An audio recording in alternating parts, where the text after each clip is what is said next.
안녕하세요. 정원정입니다. 지난주 8월 8일에는 정부에서 부동산 대책을 발표했는데요. 최근에 주택 공급량 감소와 그리고 전세가 상승으로 인해서 아파트 가격을 밀어 올리고 있죠. 그런 상황이 지속되다 보니까 정부에서도 부동산 시장에 대해서 특단의 대책을 내놓을 수밖에 없는 상황이었고요. 그중에 가장 중요한 부분은 공급을 어떻게 획기적으로 늘릴 수 있는 방안에 대해서 고민을 많이 하신 듯합니다. 그래서 우선 기본적으로는 재개발, 재건축을 통해서 빠르게 주택 공급을 할 수 있겠다. 서울 도심에 주택을 공급하겠다라는 게 주 골자였고요. 그 방법 중에 하나는 우선 기본적으로는 절차들을 좀 단축하겠다는 내용이 많이 있었죠. 그래서 사업 시행 인가나 관리 처분 계획을 통합해서 진행할 수 있는 법안을 만들겠다라는 이야기도 있었고요. 그리고 용적률을 기존에 적용했던 용적률을 최대 1.3배까지 늘려주겠다는 얘기도 있었습니다. 그리고 가장 중요한 포인트는 조합승인 인가의 동의 요건을 75%에서 70%로 5% 하향해 주겠다라는 내용들이 있었는데요. 이런 내용들은 재개발, 재건축을 굉장히 빠르게 할 수 있는 요건들로서 재개발을 투자를 고민하시는 분들에게는 상당히 메리트 있는 정책이라고 볼 수 있고요. 정부에서도 재개발, 재건축을 통한 주택 공급에 드라이브를 걸고 있는 만큼 부동산 투자를 고민하시는 분들이라면 무조건 재개발, 재건축에 관심을 가지셔야 되고요. 그리고 소액으로 서울의 중심지에 투자를 하고 싶으신 분들이라면 무조건 재개발 쪽에 관심을 갖고 투자를 하셔야 된다고 생각이 됩니다. 저희가 지속적으로 재개발 투자, 초기 재개발 투자에 소액으로 할 수 있는 지역들을 제안 드릴 때 가장 중요하다는 포인트는 입지라고 말씀드렸고요. 입지와 그리고 노후도가 보존되는 지역이면 가장 베스트한 선택이 될 수 있다라고 말씀드렸습니다. 그래서 제가 오늘 나온 지역은요.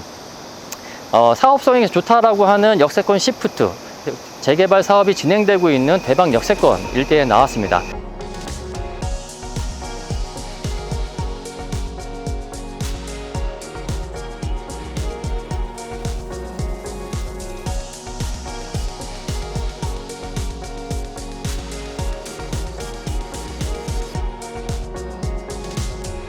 우선 여의도 생활권입니다.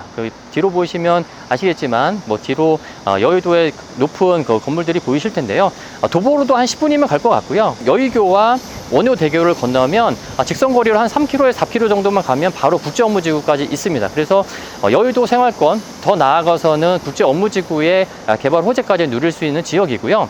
특히나 여의도에 재건축을 투자하고 싶으신데 투자 금액이 없어서 못 하시는 분들이라면 약 3억 미만대로 여의도 생활권 재개발할 수 있는 이 대방 역세권을 보시고 투자를 하시는 것도 상당히 좋은 투자가 될 것이다 라고 보여집니다. 집 사면 흥아리. 일전에도 대방 역세권 재개발 사업에 대해서 저희 채널에서 소개시켜 드린 적이 있었는데요.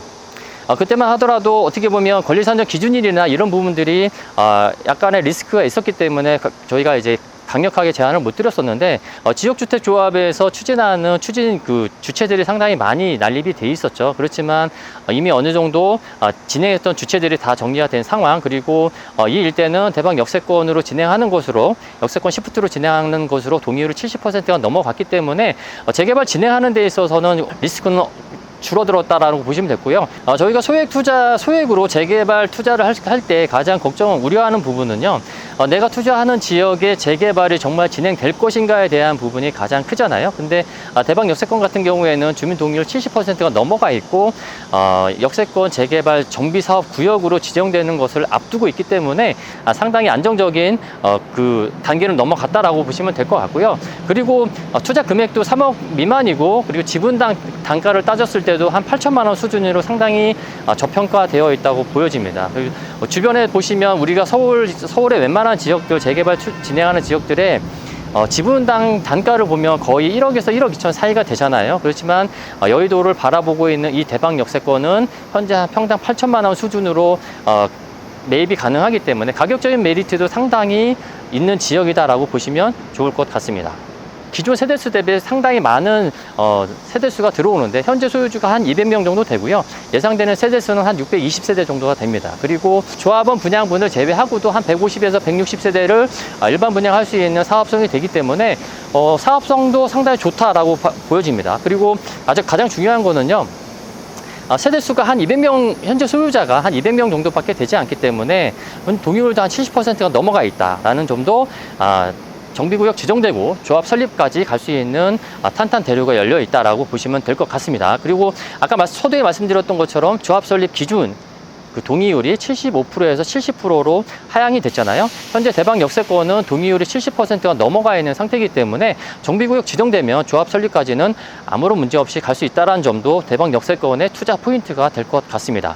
집 사면 흥하리. 대방 역세권의 가장 중요한 포인트는요, 우선 사전 타당성 검토와 주민 공고 공람이 끝났고요. 그리고 정비구역 지정을 앞두고 있는 지역입니다. 물론 이제 지난 3월에 정비구역 지정에 보류가 된 사실이 있지만 보류된 내용도 주변 일대의 교통과 이런 주변 일대 개발 계획과 연계해서 개발할 수 있는 정비 계획을 다시 수립하라는 권고였기 때문에 해당 내용을 보완해서 제출한다고 했을 때 이 일대 정비구역 지정하는 데는 큰 문제가 없다라고 판단이 되어집니다. 그리고 저희가 신축 빌라 투자할 때 가장 중요하게 확인해야 될 부분은 권리 선정 기준일과 사용 승인일을 확인해야 되는데요. 지난 10월 그 역세권 시프트의 권리 선정 기준일이 주민 공고 공람일로 앞당겨졌습니다. 그렇지만 대방 역세권 같은 경우에는 작년 9월 달에 주민 공고 공람을 마쳤기 때문에 이 일대의 권리 선정 기준일은 바뀌기 전인 정비구역 지정 고시일이 권리 선정 기준일입니다. 그래서 현재 여기가 정비구역으로 지정되지 않은 지역이기 때문에 권리 선정 기준일이 아직 정해져 있지 않다. 그래서 지금 대방 역세권 일대는 어떠한 물건, 구축이든 신축이든 어떠한 것을 투자를 하신다 하더라도 조합원 자격을 받는 데는 전혀 문제가 없다라는 사실도 한 가지 포인트가 될 것 같습니다. 집 사면 흥하리. 확실한 지역의 소액, 3억 미만의 소액으로 투자할 수 있는 지역이고요. 이 일대는 그리고 여의도 생활권, 더 나아가서는 국제업무지구의 개발 호재까지 볼 수 있는 지역이다. 그래서 소액이지만 가장 높은 가치를 갖고 있는 지역에 재개발 투자할 수 있는 지역이 바로 이 대방 역세권이 되겠습니다.